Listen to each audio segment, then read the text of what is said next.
La medicina nuclear es toda imagen molecular, pero la imagen de PET definitivamente es el mejor ejemplo de imagenología molecular. Cuando usted está haciendo PET o leyendo un estudio de PET o leyendo un informe, un reporte de PET, fundamentalmente está viendo la traducción de lo que la sonda metabólica le está diciendo en el tumor del paciente.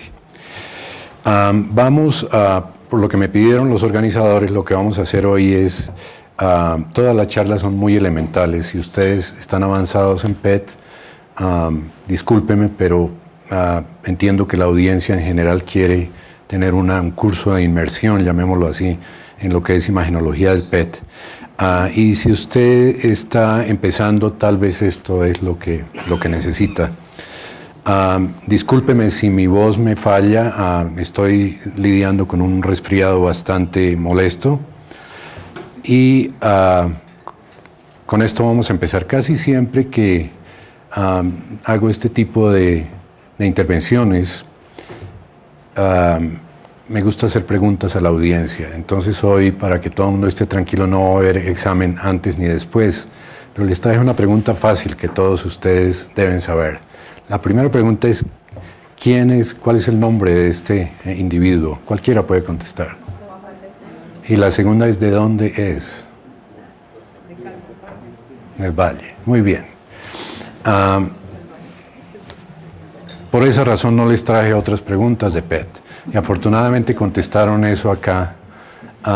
Juan Valdés, en realidad, no es Juan Valdés. Es un actor cubano que ya falleció. Pero gracias a él, Colombia se conoció en todo el mundo.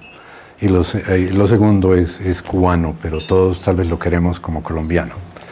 Entonces, después de esa pregunta de trivia, vamos a enfocarnos a lo que nos mandaron a hacer acá.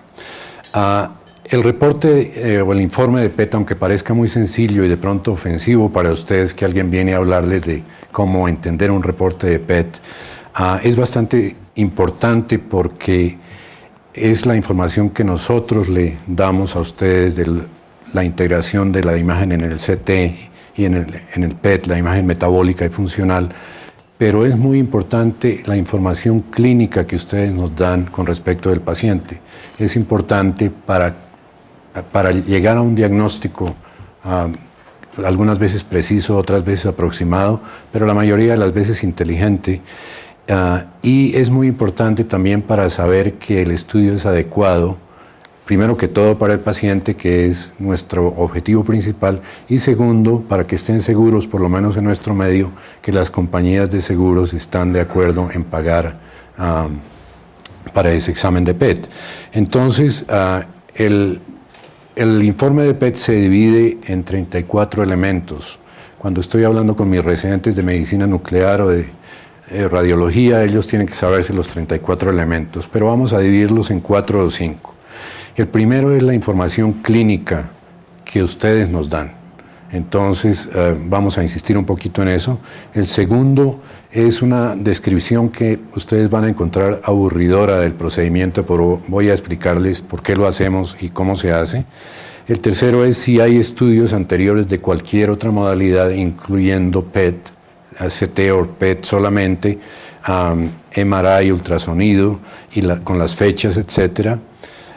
El cuarto componente son y el más extenso, los hallazgos. La descripción generalmente es ordenada y tiene un orden particular. Y el quinto es el diagnóstico o la impresión diagnóstica, que es un resumen muy corto de todos estos elementos. Con respecto a la clínica, a la información clínica, que bien sea los oncólogos, cirujanos oncólogos, especialistas en radiación oncológica, nos dan, es requerido que nos digan el tipo de tumor. Por ejemplo, no es suficiente decir paciente con cáncer del pulmón.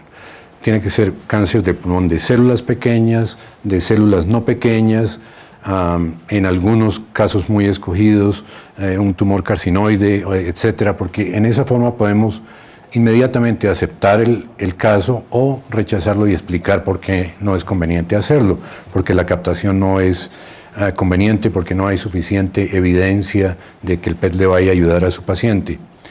Enseguida que nos da el tumor, el tipo del tumor, la anormalidad para ser evaluada. Por ejemplo, paciente con nódulo pulmonar solitario.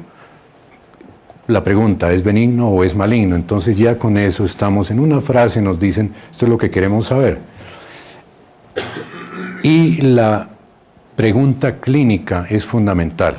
La pregunta clínica, ustedes tienen que decir o marcar en alguna parte en la solicitud, el estudio es para diagnóstico. En algunos casos muy escogidos hacemos PET para ayudar al diagnóstico. El diagnóstico siempre se hace con la modalidad primaria, bien sea endoscopia, biopsia abierta, etcétera.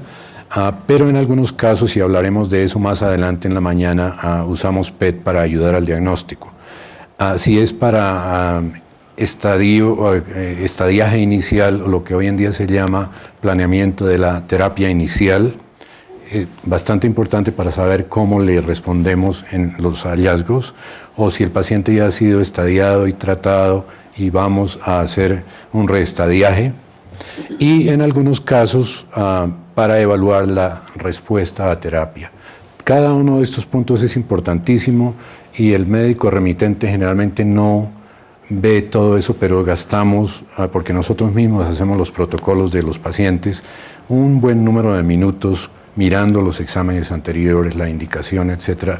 Y desde antes de hacerlo, días antes, empieza el trabajo nuestro con respecto a la interpretación del PET. En nuestro departamento, y les recomiendo a todos los que desde el que lo puedan hacer, hemos simplificado la solicitud y hemos hecho un cuadro similar a este. Este es una copia de lo que la Sociedad de Medicina Nuclear Americana sugiere, y es muy fácil de llenar. Si es una solicitud electrónica, lo llena el médico en el computador. Si no hay sistema de computación, lo hace con marcas en los cuadros. Entonces, en resumen, lo que habíamos resumido antes, el diagnóstico, y hay que determinar si es, por ejemplo, un nódulo pulmonar, y el diagnóstico que tenga cáncer pulmonar, cáncer del cervix, otros tipos de diagnóstico, pero en el caso de que hay, por ejemplo, un paciente con tumor primario oculto, pero con metástasis evidentes, tenemos que saber eso. Si es estadio, simplemente una marca ahí. Si estamos monitoreando la respuesta, y si ese es el caso, entonces nos tiene que decir qué tipo de quimioterapia le está dando, cuántos ciclos le ha dado y cuándo fue el último ciclo. Bastante importante, porque si usted nos manda a un paciente antes de 2 semanas, nos va a dar un artefacto horrible que va a ser imposible interpretar la médula ósea o verla para metástasis. Igualmente, si el paciente tuvo cirugía, requerimos que no haya menos de 6 semanas, algunos dicen 8, entre el intervalo de la cirugía y el PET. ¿Por qué? Por la inflamación, la respuesta inflamatoria. Recuerden, hay neutrófilos todavía 6 semanas después de haber hecho cualquier tipo de intervención quirúrgica. Y la radiación, exactamente lo mismo, e incluso en radiación somos un poquito más conservadores porque el daño tisular es mayor y más amplio, y lo conveniente es 8 semanas. Si el tumor ha sido probado histológicamente, o si es sospechado, porque si es sospechado, entonces no vamos a caer más duro en el diagnóstico de impresión que vamos a dar. Vamos a poner una cuestión probablemente. Si el paciente tiene diagnóstico, entonces no vamos a decir probablemente. El paciente tiene diagnóstico conocido de cáncer de estómago, esto es cáncer de estómago, y los linfáticos que vemos son metástasis. Si el paciente va a tener el PET para reestadiaje, después de completar la quimioterapia, tienen que decirnos cuándo se completó, lo mismo que para cualquier otro tratamiento que ya hablamos. Y si terminó tratamiento y están sospechando recurrencia, exactamente lo mismo. Un resumen muy corto, muy breve, en un renglón o 2 de lo que el paciente tiene, o simplemente marcando en estos formularios. En algunas oportunidades está aprobado hacer PET-CT para lo que se llama surveillance, para seguimiento, fundamentalmente en linfoma y en algunos casos de cáncer pulmonar, depende de las políticas de cada hospital. Con respecto a la información clínica, hacemos énfasis en que nos diga el resultado de la biopsia. La biopsia fue indeterminada, fue negativa, fue probablemente tumor, y que nos diga una vez más cuándo fue la biopsia, cuándo fue hecha. Un ejemplo, este paciente nos lo mandaron sin saber que había tenido una biopsia 2 semanas antes. Y usted ve la incisión perfectamente en la imagen de PET y la alcanza a ver en la imagen fusionada del PET-CT. En este caso no hubo mayor problema, pero sí puede haber problemas si, por ejemplo, usted hizo cirugía toracoscópica. Entonces es muy difícil para nosotros decir, y tenemos que decir, no podemos descartar que haya siembra de tumor en donde puso el laparoscopio o el toracoscopio.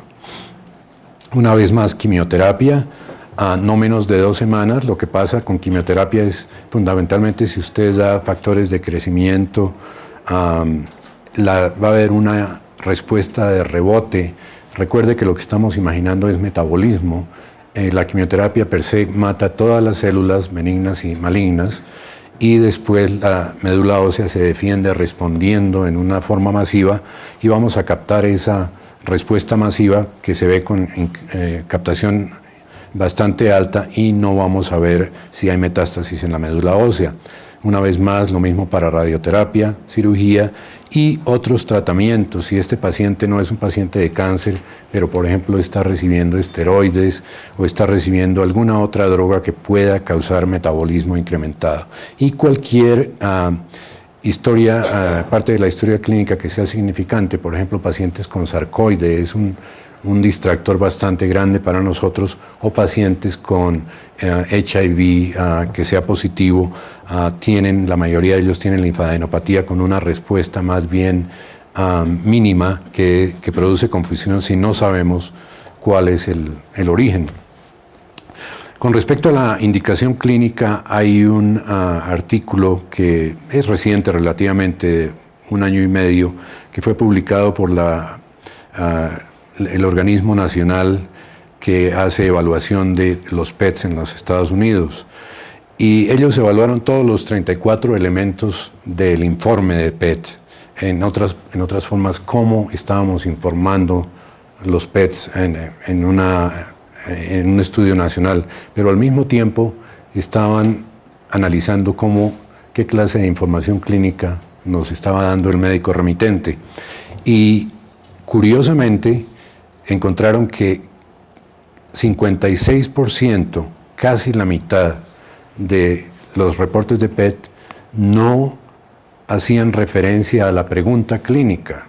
¿Por qué? Porque la pregunta clínica no se había hecho. Es, si yo me paro en la avenida Caracas y no digo que quiero, nadie me va a ayudar, pero si yo digo voy para la clínica del country, tal vez alguien me ayuda. Lo mismo, es para usar un ejemplo vulgar.